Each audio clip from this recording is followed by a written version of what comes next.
श्रीमद्भागवत महापुराण दसम स्कंद पूर्वार्ध 32वां अध्याय। भगवान का प्रकट होकर गोपियों को सांत्वना देना। श्री सुखदेव जी कहते हैं, परीक्षित, भगवान की प्यारी गोपियां विरह के आवेश में इस प्रकार भांति भांति से गाने और प्रलाप करने लगीं। अपने कृष्ण प्यारे के दर्शन की लालसा से वे अपने को रोक न सकीं। करुणाजनक सुमधुर स्वर से फूट फूट कर रोने लगीं। ठीक उसी समय उनके बीचों बीच भगवान श्री कृष्ण प्रकट हो गए। उनका मुख कमल मंद मंद मुस्कान से खिला हुआ था। गले में बनमाला थी, पीताम्बर धारण किए हुए थे। उनका यह रूप क्या था, सबके मन को मत डालने वाले कामदेव के मन को भी मतने वाला था। कोटि कोटि कामों से भी सुंदर, परम मनोहर, प्राणवल्लभ श्याम सुंदर को आया देख गोपियों के नेत्र प्रेम और आनंद से खिल उठे। वे सब की सब एक ही साथ इस प्रकार उठ खड़ी हुई मानो प्राणहीन शरीर में दिव्य प्राणों का संचार हो गया हो। शरीर के एक एक अंग में नवीन चेतना, नूतन स्फूर्ति आ गई हो। एक गोपी ने बड़े प्रेम और आनंद से श्री कृष्ण के कर कमल को अपने दोनों हाथों में ले लिया और वह धीरे धीरे उसे सहलाने लगी। दूसरी गोपी ने उनके चंदन चर्चित भुजदंड को अपने कंधे पर रख लिया। तीसरी सुंदरी ने भगवान का चबाया हुआ पान अपने हाथ में ले लिया। चौथी गोपी, जिसके हृदय में भगवान के विरह से बड़ी जलन हो रही थी, बैठ गई और उनके चरण कमल को अपने बच्चे स्थल पर रख लिया। पांचवी गोपी प्रणय कोप से विवल होकर भौहें चढ़ाकर दांतों से होठ दबाकर अपने कटाक्ष बाणों से बीनती हुई उनकी ओर ताकने लगी।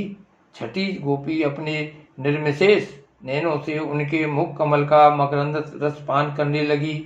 परंतु जैसे संत पुरुष भगवान के चरणों के दर्शन से कभी तृप्त नहीं होते, वैसे ही वह उनकी मुख माधुरी का निरंतर पान करते रहने पर भी तृप्त नहीं होती थीं। सातवीं गोपी नेत्रों के मार्ग से भगवान को अपने हृदय में ले गई और फिर उसने आंख बंद कर ली। अब मन ही मन भगवान का आलिंगन करने से उसका शरीर पुलकित हो गया, रोम रोम खिल उठा और वह सिद्ध योगियों की समान परमानंद में मग्न हो गई। परीक्षित, जैसे मुमुक्षु जन परम ज्ञानी संत पुरुष को प्राप्त करके संसार की पीड़ा से मुक्त हो जाते हैं, वैसे ही सभी गोपियों को भगवान श्री कृष्ण के दर्शन से परम आनंद और परम उल्लास प्राप्त हुआ। उनके प्रेम के कारण गोपियों को जो दुख हुआ था उससे वे मुक्त हो गईं और शांति के समुद्र में डूबने उतराने लगीं। परीक्षित, यूं तो भगवान श्री कृष्ण अच्युत और एक रस हैं, उनका सौंदर्य और माधुर्य निरतिशय है, फिर भी विरह व्यथा से मुक्त हुई गोपियों के बीच में उनकी शोभा और भी बढ़ गई। ठीक वैसे ही जैसे परमेश्वर अपने नित्य ज्ञान, बल आदि शक्तियों से सेवित होने पर और भी शोभायमान होता है। इसके बाद भगवान श्री कृष्ण ने उन वृद्ध सुंदरियों को साथ लेकर यमुना जी के पुलिन में प्रवेश किया।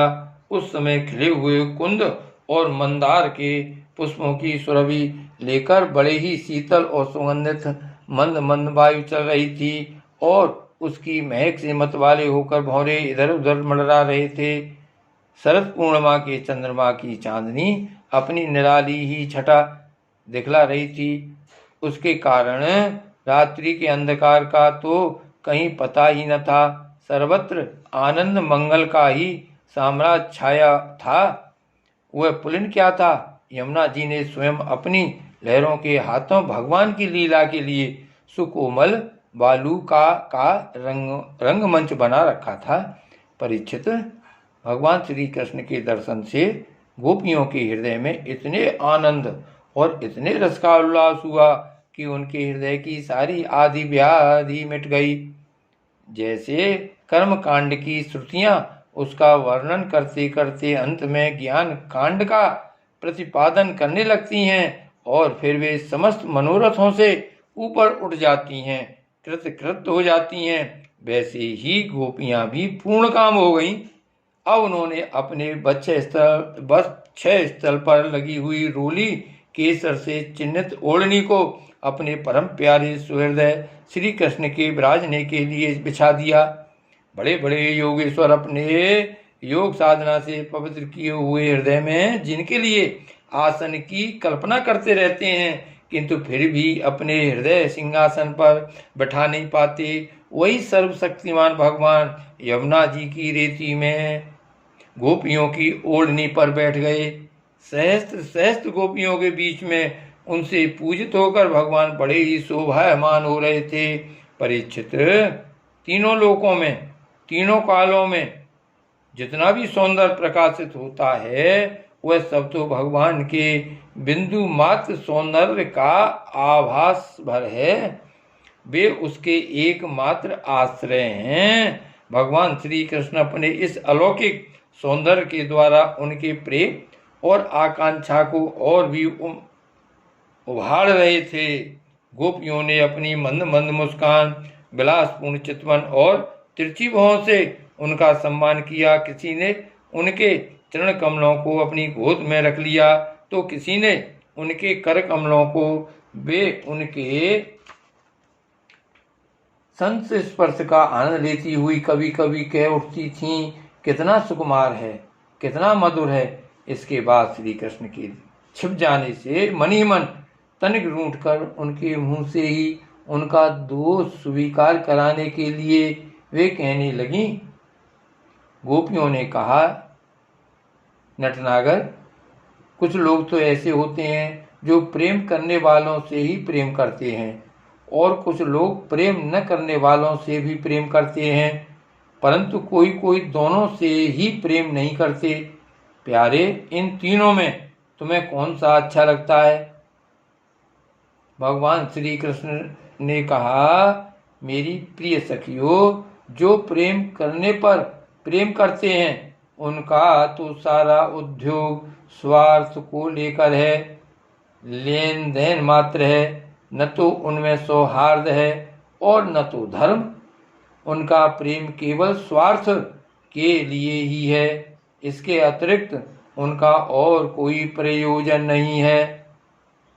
सुंदरियों, जो लोग प्रेम न करने वाले से भी प्रेम करते हैं, जैसे स्वभाव से ही करुणाशील सज्जन और माता पिता, उनका हृदय सौहार्द से, हितैषिता से भरा रहता है और सच पूछो तो उनके व्यवहार में निश्चल सत्य एवं पूर्ण धर्म भी है। कुछ लोग ऐसे होते हैं जो प्रेम करने वालों से भी प्रेम नहीं करते। न प्रेम करने वालों का तो उनके सामने कोई प्रश्न ही नहीं है। ऐसे लोग चार प्रकार के होते हैं। एक तो वे जो अपने स्वरूप में ही मस्त रहते हैं, जिनकी दृष्टि में कभी द्वैत भासता ही नहीं। दूसरे वे जिन्हें द्वैत तो भासता है परंतु कृत हो चुके हैं, उनका किसी से कोई प्रयोजन ही नहीं है।